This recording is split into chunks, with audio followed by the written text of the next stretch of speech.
গ্রীষ্মকালে সুস্বাস্থ্যের জন্য শরীর ঠান্ডা রাখতে রায়তা তো আমরা সবাই খেয়ে থাকি। আজ খুব সহজ রায়তার একটা রেসিপি আপনাদের সঙ্গে শেয়ার করছি, যেটা আপনারা ভাত, রুটি, পরোটা যে কোনো কিছুর সঙ্গেই সাইড ডিশ হিসাবে রাখতে পারেন। তো চলুন ঝটপট রেসিপিটা দেখে নেওয়া যাক। একটি চপারের মধ্যে আপনি যতটা রায়তা বানাতে চাইবেন সেই অনুযায়ী পেঁয়াজ, কাঁচা লঙ্কা, শসা এসব একসঙ্গে চপ করে নেব। এর সঙ্গে আপনারা একটু ধনেপাতাও দিতে পারেন।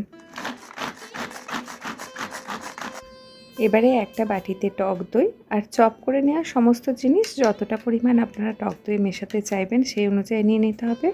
ওপর থেকে ছড়িয়ে দিচ্ছি সামান্য একটু নুন, আর অল্প একটু গোলমরিচও দিতে পারেন এর সঙ্গে, আর সামান্য একটু শুকনো লঙ্কার গুঁড়ো ছড়িয়ে দিচ্ছি গার্নিশের জন্য।